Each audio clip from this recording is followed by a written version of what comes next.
What up, everybody? In Season 5 of Power, Tony Teresi was released from prison after doing a 25-year bid. Power Season 5 aired in 2018, meaning Teresi got locked up around 1993, possibly 94, because the Power timeline's a little unclear. And we're getting close to this point in time on the Raising Kanan timeline. The end of Season 3 was still 1992. I know a lot of people think it was 93, but during Jukebox's performance at the mall, Butter had on baseball jerseys that said 92 on the back, indicating that the year was still 1992. But I do think after the 2-month time jump at the beginning of episode 2, that the timeline is now at the beginning of 1993.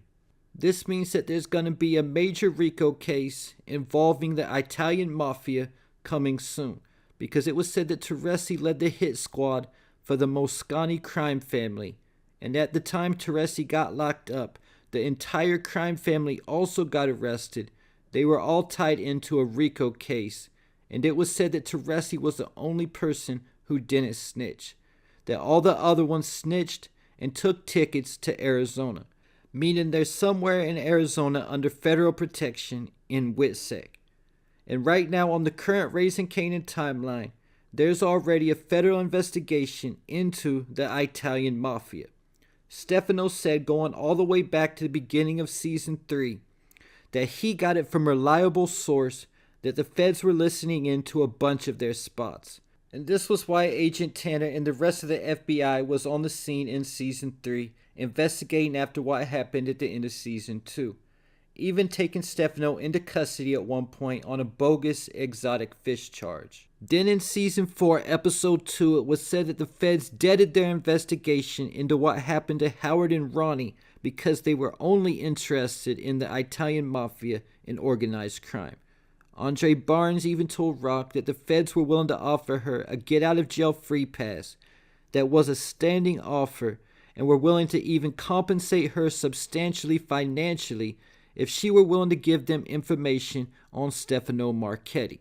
That's because Stefano isn't just the boss of one crime family. It was said that Stefano is the Don, meaning Stefano is also the person in charge of the entire Italian Mafia and the 5 families of New York City, i.e. John Gotti. That's why Stefano said they call him the Big Fish. This proves the Mosconi crime family that Teresi was involved with was most likely snitching on Stefano. Something else to keep in mind is that Stefano runs the Queensboro section of the 5 families. This is an important detail because the hit squad that Tony Teresi ran was called the Bell Boulevard Hit Squad, and Bell Boulevard is in Queens, New York. This means that Teresi runs the hit squad for his boss, none other than one Stefano Marchetti. And just because it's called the Mosconi crime family and not the Marchetti crime family doesn't mean anything, because the family that John Gotti was the boss of was called the Gambino crime family, not the Gotti crime family.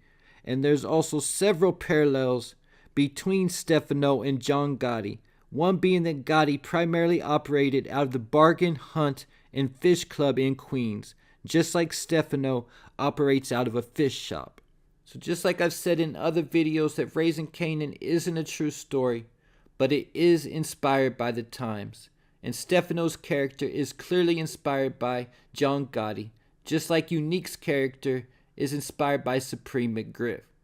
One of the similarities being Supreme drove a bulletproof Beamer back in the day, just like Unique did in Season 1.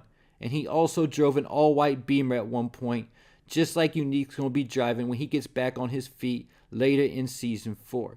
And Kanan's character being inspired by Prince, Supreme's nephew, as it's been said that Kanan is the Prince of the South Side.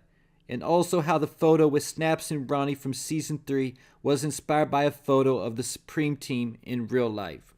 So it seems like one of the parallels between Stefano and John Gotti will be that Stefano will also get locked up and spend the remainder of his life in prison.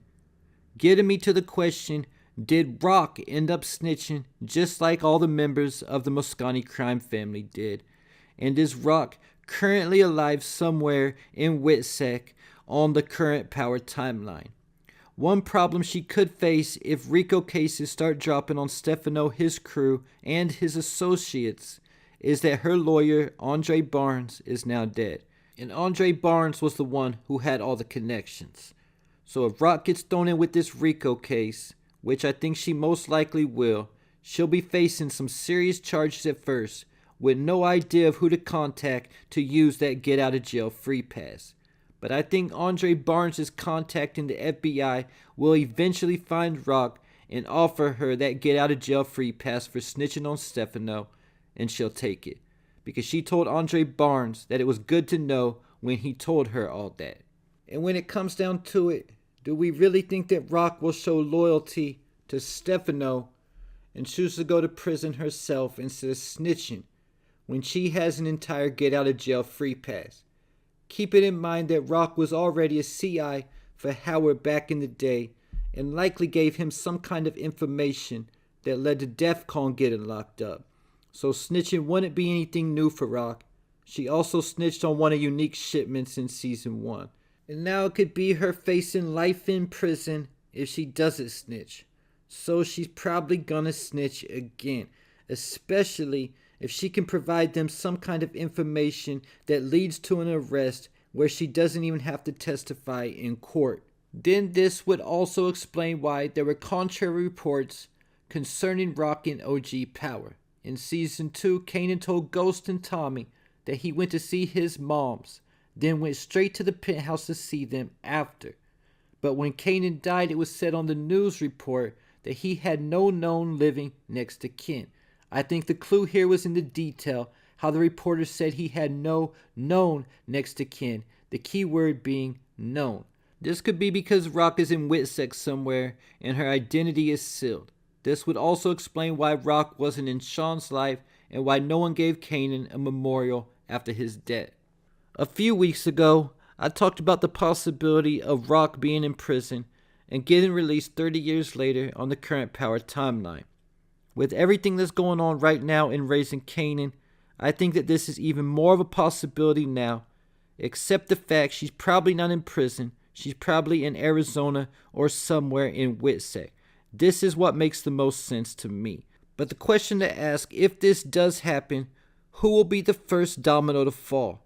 And also, do the feds already have a snitch placed within Stefano's organization? I think the person to keep an eye on is Stefano's security guard, Giorgio, because he's the one who's closest to Stefano, and also going back to the John Gotti parallels, it was ultimately Sammy the Bull, Gotti's underboss, who put the nail in the coffin with his testimony against Gotti. And there you have it. Leave your thoughts, theories, and predictions in the comments.